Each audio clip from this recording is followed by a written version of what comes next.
बिस्मिल्लाहिर्रहमानिर्रहीम। अस्सलाम वालेकुम। 27 जून का आगाज़ हो गया है जुमेरात के दिन का। आज का दिन बहुत अहम है क्योंकि आज पीटीआई के हवाले से, सुन्नी इत्तेहाद कौंसिल के हवाले से अहम केस की समाअत होनी है, जो मखसूस नशिस्तों का केस है और जस्टिस काजी फाइज साहब की एक्सटेंशन का केस है। उससे पहले एक बड़ी डेवलपमेंट हुई है। तहरीक इंसाफ ने ज़बरदस्त कार्ड खेल दिया, बड़ी देर कर दी, मेहरबान आते आते देर आए दुरुस्त आए। बिल आखिर तहरीक इंसाफ फ़रीक बन गए। फ़रीक बनने के लिए उन्होंने दरख्वास्त दायर कर दी है और जो तहरीक इंसाफ की जानिब से 5 सफ़ात की दरख्वास्त है वो इतनी ज़बरदस्त तरीके से लिखी गई है।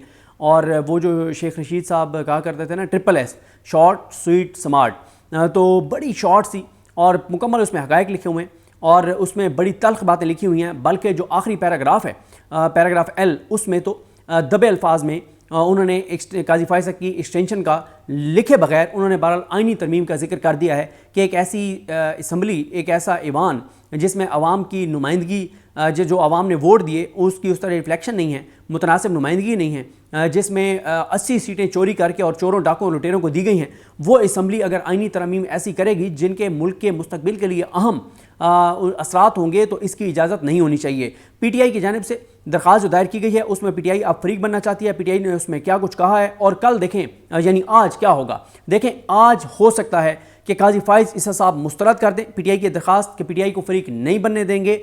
अब देखना होगा कि काजी फाइज ईसा के इस नुक्ते पर कि पीटीआई को फ़रीक अब नहीं बना सकते, इस पे कितने जजेस उनका साथ देते हैं। ये भी हो सकता है कि आज वो अक्सरियत खो दें और जजेस की अक्सरियत कहे कि हम इनको सुनना चाहिए, और हो सकता है काजी साहब भी मजबूर हो जाएं कि कहें कि हम पीटीआई को सुनना चाहते हैं। क्योंकि देखें, काजी फाइज ईसा साहब मुसलसल कह रहे थे कि पीटीआई हमारे सामने नहीं है, पीटीआई का जिक्र ना करें, पीटीआई का नाम ना लें। और वो उनको कह रहे थे फैसल सिद्दीकी एडवोकेट साहब को कि फैसल साहब, आप तो सुन्नी इत्तेहाद कौंसिल के वकील हैं, आपका तो कन्फ्लिक्ट ऑफ इंटरेस्ट है, आप पीटीआई का जिक्र कैसे कर सकते हैं। और फिर वो सलमान अकमर राजा साहब को कह रहे थे आप तो कमल शोजब के वकील हैं, आप पीटीआई की बात कैसे कर सकते हैं। अब पीटीआई ने दरख्वास्त दायर कर दी है फ़रीक बनने के लिए। अब इस पे आज फैसला होगा। आज देखना है कि क्या होता है। जैसे ही जजेस आएंगे सबसे पहले पीटीआई की इस दरख्वास्त पर बहस होगी, बात होगी। देखना है कि इसका क्या होता है, क्योंकि देखें, जमाल खान मंदोखेल साहब और मंसूर अली शाह साहब मुसलसल कहते रहे कि आपको किसने रोका है, अभी भी आप ले आए दरख्वास्त हमारे सामने, पीटीआई आ जाए। काजी साहब मुसलसल कहते रहे कि पीटीआई तो हमारे सामने नहीं है। और मंदोखेल साहब ने तो यहाँ तक कहा था कि जो सलमान अकमर राजा साहब 8 फरवरी से पहले एक पिटीशन लेकर आए थे, एक मामला लेकर आए थे, जिसमें सलमान अकमर राजा साहब ने कहा था कि हमने कागजात नामजदगी में अपनी पार्टी एफिलिएशन तहरीक इंसाफ लिखी हुई है, चाहे हमारे पास बल्ले का निशान ना हो, लेकिन हमें उम्मीदवार पीटीआई के डिक्लेयर किया जाए, क्योंकि पीटीआई एक इन्वेस्टेड पार्टी है। उस वक्त इतराज़ लगा दिया गया और काजी साहब ने क्या कहा, काजी साहब ने कहा कि वो तो रजिस्ट्रार ऑफिस ने इतराज़ लगाया था, वो सुप्रीम कोर्ट तो नहीं है, तो आप उसके ऊपर चैम्बर अपील दायर कर देते। गो के सबको पता है कि बच्चे को पता है, जिसका भी इस मुल्क में एवरेज IQ लेवल है उसको भी पता है कि काजी साहब इतने फनकार ना बने। जो भी रजिस्ट्रार ऑफिस इतनी अहम पिटीशन के ऊपर इतराज़ लगा रहा है तो काजी साहब से पूछे बगैर वो नहीं लगा सकते, वो तो सांस नहीं ले सकते उनसे पूछे बगैर, और इतनी अहम पिटीशन के ऊपर वो इतराज़ लगा देंगे, सवाल ही पैदा नहीं होता। इससे बड़ी मतलब अफसोस होता है कि चीफ जस्टिस पाकिस्तान के मनसब पर बैठ के काजी साहब एक ऐसा अमल कर रहे हैं जिस पे लोग, पूरा पाकिस्तान कह रहा है कि ये बददियानती है, ये झूठ है, ये मक्कारी है, ये फरेब है, ये धोखा है, ये फराड है, ये 2 नंबरी है, कि आप कह रहे हैं कि रजिस्ट्रार ऑफिस में आप पूछे बगैर इतनी अहम पिटीशन के ऊपर इतराज़ लगा दिए। ऐसा नहीं हो सकता, सवाल ही पैदा नहीं होता, सवाल ही पैदा नहीं होता, सवाल ही पैदा नहीं होता कि रजिस्ट्रार ऑफिस इतनी जुर्रत करे, कितनी अहम पिटीशन के इतराज़ लगा दे, सवाल ही पैदा नहीं होता। दोबारा कह रहा हूँ, नहीं, मुमकिन ही नहीं है। तो अब एक तो पीटीआई ने ठीक है दरख्वास्त दायर कर दी है। अभी हम एक खाने पे थे, असदुल्ला खान साहब भी थे, बाकी भी अमीर अब्बास साहब थे, कुछ और दोस्त थे, बल्कि अहमद फराज साहब से वहाँ पे मुलाकात हुई, जो शायर हैं, जो जबरी तौर पे गुमशुदा किए गए और फिर उसके बाद उनकी गिरफ्तारी वहाँ पे ज़ाहिर की गई AJK में। तो अहमद फराज साहब से मुलाकात हुई, हमारे दोस्त हैं रज़ी ताहिर साहब और वो सब लोग भी वहाँ पर आए हुए थे। तो ये बुलाया हुआ था जो अल्लामा राजा नासिर अब्बास साहब हैं मजलिस इत्तेहादुल मुस्लिमीन के, उन्होंने अरकान असम्बली मुख्तलिफ जो हैं उनको बुलाया हुआ था वहाँ पे, और कुछ सहाफ़ियों को भी बुलाया हुआ था। तो वहाँ पे अली ज़फ़र साहब से भी मुलाकात हुई और उन्होंने बताया कि तहरीक इंसाफ की लीगल टीम की रात में मीटिंग भी है, यानी अब जब मैं वीडियो कर रहा हूँ इससे पहले उनकी हो गई होगी मीटिंग।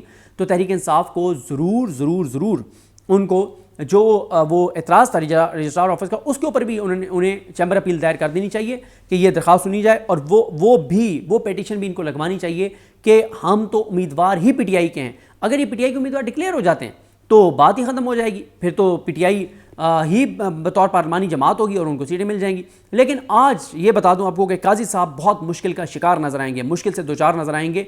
लेकिन देखना है कि आज वो अक्सरियत खो देते हैं या अक्सरियत उनके साथ रहती है, क्योंकि वकला कुछ कहते हैं कि काजी साहब को अक्सरियत बहरहाल मैनेज करके दी गई है, कुछ वकला का ये ख्याल है। अब अल्लाह की ज़ात बेहतर जानती है कि उनका ये ख्याल दुरुस्त है या गलत है। देखें, अब मैं आपको बता देता हूँ कि इसमें क्या कुछ है। एक तो पीटीआई ने अपनी दरख्वास्त में लिखा है कि इलेक्शन कमीशन ने कुछ गलत बयानियाँ की हैं जिन गलत बयानियों को हम दुरुस्त करना चाहते हैं, जो वो झूठ बोलते रहे हैं, वो हम हक़ाइक़ अदालत को बताना चाहते हैं। दूसरा उन्होंने उसमें लिखा हुआ है आर्टिकल 51 के बारे में। ये एक बड़ी बहस आप सुन रहे हैं जो लाइव आप प्रोसीडिंग को कवर कर रहे हैं कि सिक्योर और वन, ये दो जो चीज़ें हैं कि एक जमात जो है वो सिक्योर करने का मतलब क्या है और जीतने का मतलब क्या है। क्या इसका मतलब ये है कि जमात जो है सिक्योर करने से यही मुराद है कि उसके टिकट पे कोई इलेक्शन जीत के आएगा, या नहीं, कोई भी आज़ाद उम्मीदवार जीत के आता है और वो उस जमात में आके शामिल हो जाता है पॉलिटिकल पार्टी में, तो वो क्या पार्लिमानी पार्टी बन जाएगी? क्योंकि इस पर इलेक्शन कमीशन ये कहता है कि सुन्नी इत्तेहाद कौंसिल इसलिए पार्लिमानी पार्टी मतलब उस वक्त नहीं हो सकती थी, अब तो पार्लिमानी पार्टी है, क्योंकि फैसल अमीन गंडापुर जो हैं वो 21 अप्रैल को जीते सुन्नी इत्तेहाद कौंसिल के टिकट पर। उस वक्त तो 8 फरवरी को तो सुन्नी इत्तेहाद कौंसिल नहीं थी इलेक्शन में। पीटीआई का मौक़िफ़ यह है कि पॉलिटिकल पार्टी के तौर पर सुन्नी इत्तेहाद कौंसिल मौजूद थी, और जब हम आज़ाद उम्मीदवार के तौर पर जीते तो हम जब उस पार्टी में शामिल हुए हैं, तो अब ये इसको आप सिक्योर भी कह सकते हैं कि सुन्नी इत्तेहाद कौंसिल ने इतनी सीटें सिक्योर की हैं, या आप जीतने का भी कह सकते हैं। अब मसला ये है कि इलेक्शन कमीशन कहते हैं कि नहीं, इसका मतलब इंटरप्रेट वो ऐसे करते हैं कि इसका मतलब यह है कि उनके टिकट पे एक सीट कम से कम कोई जीत के आएगा तो तब वो पार्लिमानी पार्टी कंसीडर होगी, सियासी जमात में नहीं, पार्लिमानी पार्टी में जो है वो शामिल हो सकते हैं आज़ाद उम्मीदवार। सियासी पार्टी का लफ्ज़ नहीं है, पार्लिमानी पार्टी का। उनके ख्याल में पीटीआई का यह है कि नहीं, सियासी जमात में शामिल हो सकते हैं, और जो आज़ाद भी जीत के आएगा उसने सीट वो जीत के आ रहा है तो वो शामिल होगा, तो इसको भी आप जीतने की या सिक्योर करने की टर्म में आप इसको रख सकते हैं। फिर मुतनासिब नुमाइंदगी की बात की गई है, वही बात कि अवाम ने जिसको वोट दिया है वो रिफ्लेक्ट भी होना चाहिए।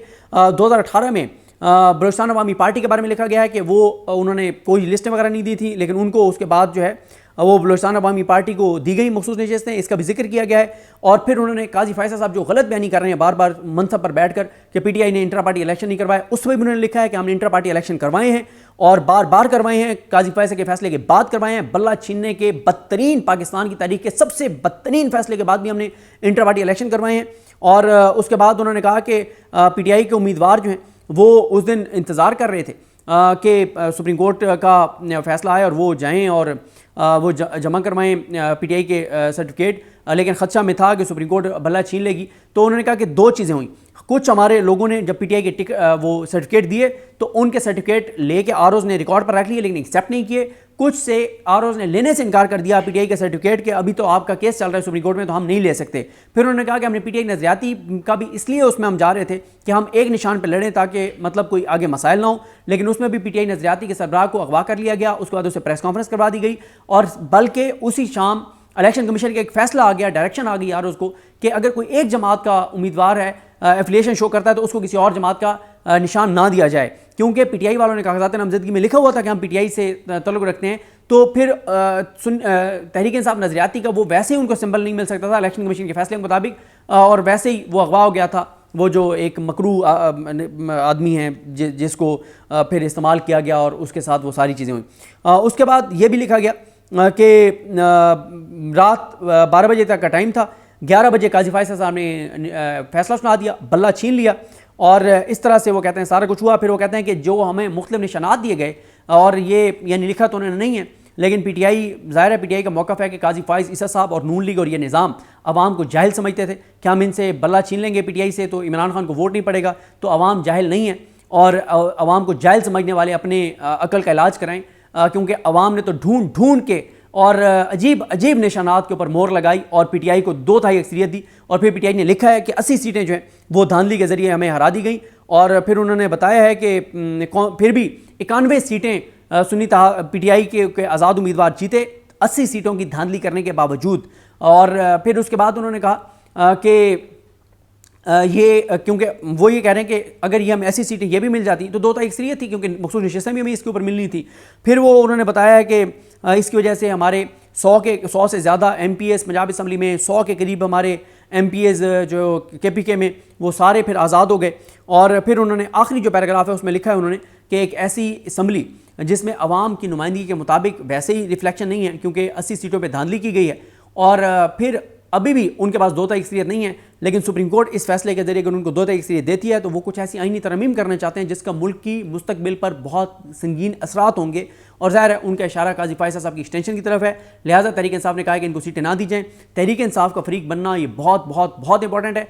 और अब देखना है कि आज क्या होता है, कौन कौन सा जज इसमें जाता है इस हक में कि तहरीक इंसाफ को फरीक बनने दिया जाए, कौन सा इस बात को मुसरत करता है।